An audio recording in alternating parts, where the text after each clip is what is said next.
Hello guys, welcome again to Fruitful Investment Strategies. My name is Kalambai, and if this is your first time, please make sure that you subscribe, you like, and you share this video with many people as you can. Now, we have been following what has been happening with actually the United States.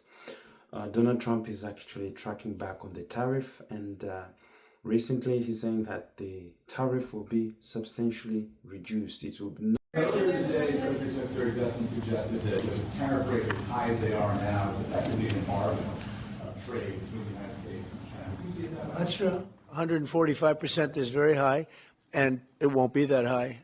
It's not going to be that high. It got up to that. We were talking about fentanyl, where, various elements built it up to 145. No, it won't be anywhere near that high. What level do you think it'll come down to if you haven't? It'll come down substantially, but it won't be zero. not be 145%. Well, the question is, why did he put the tariff so high in the first place? Well, he put on the tariff because he had actually promised this during the campaign, that is going to be tough on China.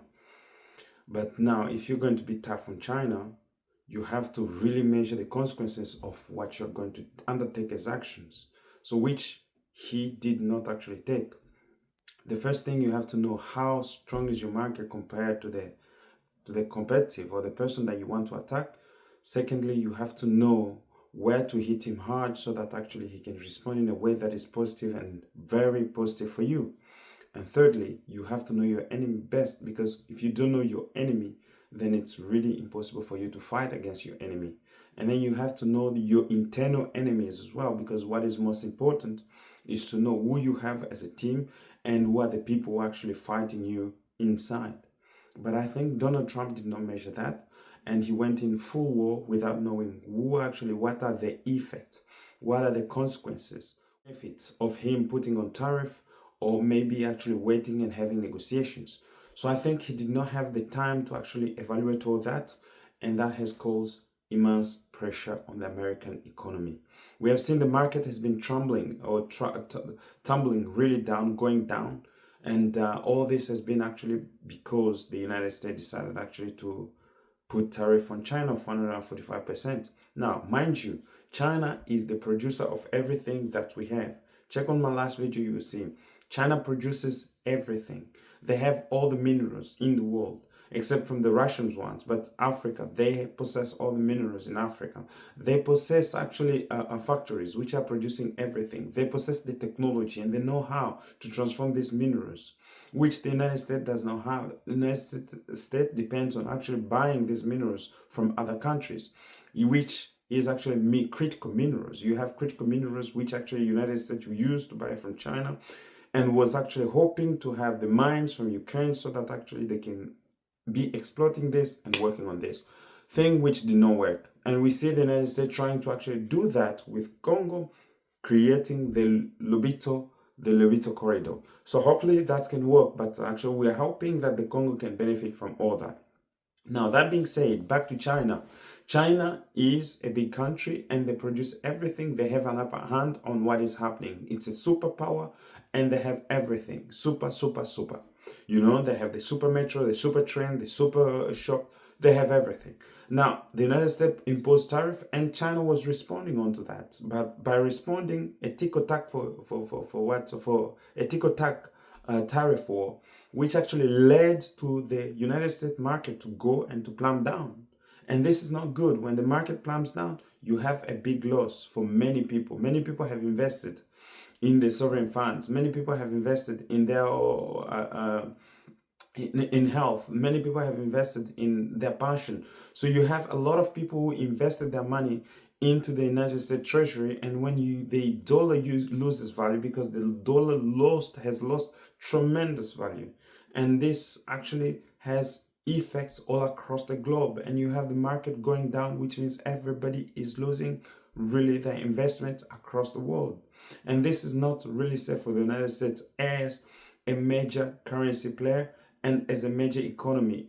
People lose trust in that. So seeing that actually people were losing trust in the American market, so I think Donald Trump had to retract himself and say, hey, we can do it better. We can do it in a different way. He started actually making negotiation with the Chinese, seeing how they can actually improve the situation. But I think this is not too late. This is the way, this is actually the time for him to improve this situation and to create an environment where business can be appreciated, where business can actually go, because America might lose its foothold on the last foot it has, and that is the economy, because the economy is the one foot that America remains with. America has 2 feet.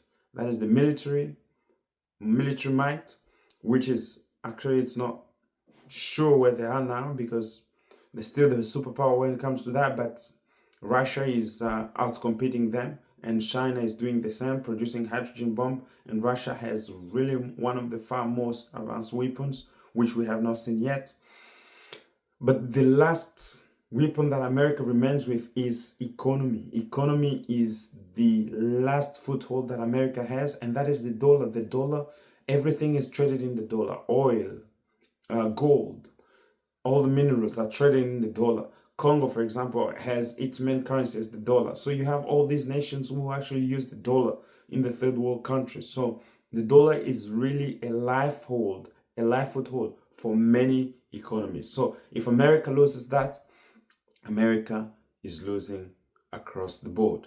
So hopefully we hope that Donald Trump can actually take the right decision to bring back the economy and to bring back that growth, because it's possible to do it and he knows how to do it. It's just listen to the people who are actually dealing with that and to see how to, because if you do not work with China, you have to actually have the materials and produce them alone. But America is not ready for that yet.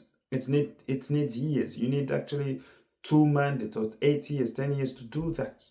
But America does not have that, because factories is a backbone of an industrialized country. If you want to industrialize your country, you have to have the factories to do so. You have to have the factory to produce the shoes, to produce the plastic, to produce everything that is needed actually to bring a chain of production of things. So which America has not yet. And you have not only to bring that chain, but you have to have the manpower which is trained to do those things. So the Chinese are trained to do that. They have the technology, they have the knowledge, they have the power and the money that is needed to do so. So I think that was a mistake for America to kind of go at war with China and to fight against China.